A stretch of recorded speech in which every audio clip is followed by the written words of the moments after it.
Hi, I'm Julie Fei-Fan Balzer, and one of the things that I love about my ScanNCut DX machine is how easy it makes it to cut a wide variety of materials.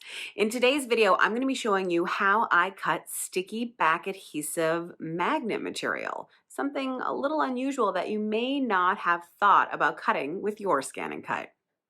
So this is a sticky backed magnet. You can see it's magnet on this side, and then there's a piece of paper that covers the sticky part, okay? And you can absolutely cut this with your ScanNCut. I'm using an SDX 225, which cuts up to 3 millimeters. And so I'm actually gonna be able to even add on a piece of colored paper to the sticky material. Now, I'm using a piece of hand-painted paper. You could use scrapbook paper, you could use a book page, you could use whatever paper you have. The only thing is you want to make sure, of course, that there are no bubbles or anything like that, and that it's very well adhered down to the adhesive. So I'm actually going to use my Brother brayer just to make sure that this is really stuck down on here. One of the things about cutting layers on the ScanNCut is you always want to make sure that everything is well adhered and there's no little bits coming up. So now I'm simply going to trim off the excess. And so now that it's trimmed, I'm just going to use the Brother scraper to make sure again that everything is really, really, really well adhered. And all I'm doing is just scraping across the top in multiple different directions. Okay, so it flexes just like it's a single material, which is what I want, right? Everything is absolutely well adhered, no loose bits, everything looks great. So let's head to the machine. So I'm going to remove the dust cover from my mat, and I am using a standard tack mat, so that's a fairly sticky mat. And I'm going to place my magnet material down against the mat with the magnet part against the mat.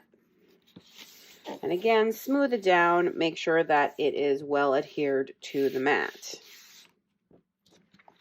Then I'm going to open the machine, and with the arrow pointing in, I'm going to use 2 hands up front and load this in. Now this magnet material is quite heavy, so you may notice that when you go to load the mat.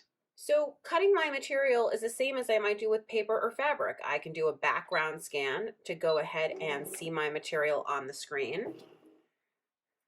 I can cut a built-in shape, a file I designed myself, like the one that I'm using.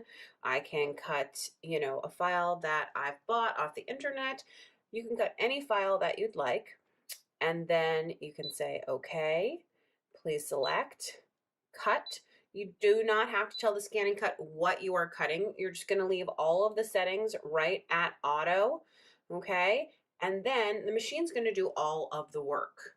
As soon as I press start, what's going to happen is the machine will be reading these marks that are at the top of the mat. Then it's going to test the material, so it will determine for itself the settings that are needed in order to cut it properly. And once that's done, it will begin cutting. So as you can see, to cut magnet material, I didn't really have to do anything too special. I just had to make sure that anything I put on the sticky back side was well adhered. I had to make sure that the magnet itself was well adhered to the mat. But then I simply put it in the machine, and the ScanNCut DX is doing all the work for me. So now my magnets are done cutting. I can unload the mat. And there you go. Here is my first little magnet. You can see that, right like that. So here are my beautiful alphabet magnets. I love them. Can't wait to give them a try on the refrigerator. If you like this tutorial and you want to see more, I hope you will take a moment to subscribe to my YouTube channel. And of course, to learn more about the ScanNCut, check out the ScanNCut website at scanncut.com.